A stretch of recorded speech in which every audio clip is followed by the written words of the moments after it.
જય શ્રી કૃષ્ણ.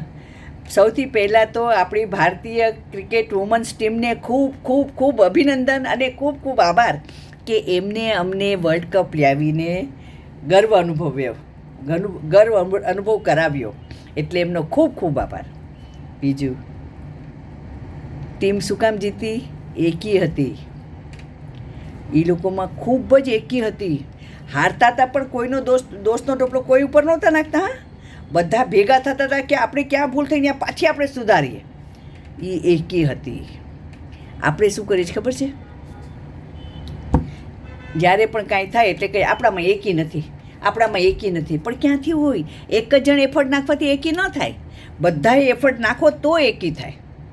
એટલે એકી, જો એક થવું હોય, એક રહેવું હોય, પ્રેમ રાખવો હોય તો એકી રાખ, તો બધાએ એફર્ટ નાખવી પડે. બીજું, મોદીજીને મળ્યા એ લોકો, જોયું મોદીજીનું? પ્રાઇમ મિનિસ્ટર આપણા પ્રધાનમંત્રી, પણ બધા સાથે મળવાની એની રીત તો જુઓ. એક એક ટીમના સભ્ય, કોચ, દરેકનું નામ એમને ખબર. દરેકે આટલી મોટી ગેમમાં શું ભાગ ભજવ્યો, કોને કઈ એફર્ટથી આપણે જીતા આગળ વધ્યા એ એમને ખબર. કોના હાથમાં હનુમાનજીનું ટેટુ છે, કોના શરીરમાં હનુમાનજીનું ટેટુ છે, કોણ પોતાના ઇન્સ્ટાગ્રામ પર જય શ્રી રામ લખે છે, એ બધું એમને ખબર. એમને બધાને મળતા પહેલાં કેટલું પ્રિપરેશન કર્યું, કેટલું તૈયારી કરી. કાંઈ એને ખૂબ ટાઈમ નથી, ખૂબ બિઝી છે, તો પણ એ બધાને મળતા પહેલાં આ બધી તૈયારી કરે છે. આપણે ખબર છે આપણે કાલે આ પ્રસંગમાં જવું છે, આપણને આ 4 જણ મળશે જ, આપણને બધી ખબર છે. તો પણ જ્યારે આપણને એ પ્રસંગમાં જાય, એ મળે, તો આપણે પોતાની જાતને કેટલા ગ્રેટ બતાવીએ છીએ. અરે અરે અરે અરે અરે અરે તમે હા હા હું યાદ નથી આવતું, અરે કોણ, અરે હું ભૂલી ગઈ. આપણે ક્યાં મળ્યા હતા પહેલાં? અરે આપણે પોતાની જાતને એટલા ગ્રેટ બતાવીએ છીએ. આ એકલો મારો અનુભવ નથી, આ બધાનો અનુભવ છે, એ તમને કહું છું. અરે આપણને ખબર છે આ મળવાના છે, એની સાથે એટલા પ્રેમથી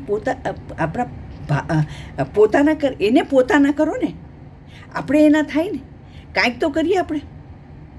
પણ આપણને જાતને ખૂબ મોટા બતાવીએ છીએ, ખૂબ બિઝી બતાવીએ છીએ. તમને ખબર છે હું કેમ લખાય? આમ મોટો આમ એની નીચે આમ મોટું રસવાવાળું, ઉપર માથે તાજ, મીંડું, ઓલું કે ને મુગટ, અને સિંહાસન ઉપર બેસાડી દે છે.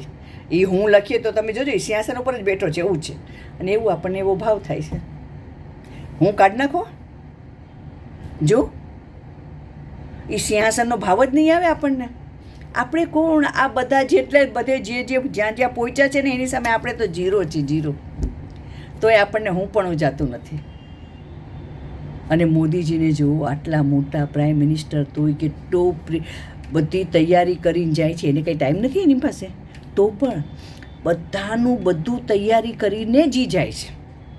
અને બધાને પોતાના કરે છે, બધા સાથે એવી રીતે વ્યવહાર કરે છે કે એ બધાને એમ લાગે છે કે આ મારા જ છે પ્રધાનમંત્રી. એને પૂછ્યું, હો તમને કેમ આ બધું યાદ રહેશે? તો એણે શું કીધું ખબર છે? હું વર્તમાનમાં રહું છું અને આપણે ભૂતકાળમાં. કાંઈક થાય એટલે મેં આમ કર્યું ને, મેં આમ કર્યું ને, મેં આમ ભોગ્યું ને, આમ હેરાન થઈને હું આમ થયું ને, મને તેમ થયું ને, મને તેમ થયું ને, કોઈ મળે તો તમે આમ કર્યું તો એટલે મને આમ થયું ને આમ. અરે યાર, બધું ગયું. અત્યારે શું છે એ જોવો. અત્યારે આપણે એ બધું જૂનું જવા દો. અત્યારે જે મળે એને પ્રેમથી ગળે વળગાડો, એને પોતાના કરો. આપણે એના પોતાના થાય. બસ આ થોડુંક જીવન છે, એટલું જીવી લઈએ. પછી તો ઠાકોરજીની ઈચ્છા છે, બરાબર છે. ક્યારે શું મળશું, કોને મળશું, આપણને ખબર નથી. અત્યારે દરેક સાથે પોતાના થઈ, એને પોતાના કરી અને રહીએ, બરાબર છે. જય શ્રી કૃષ્ણ.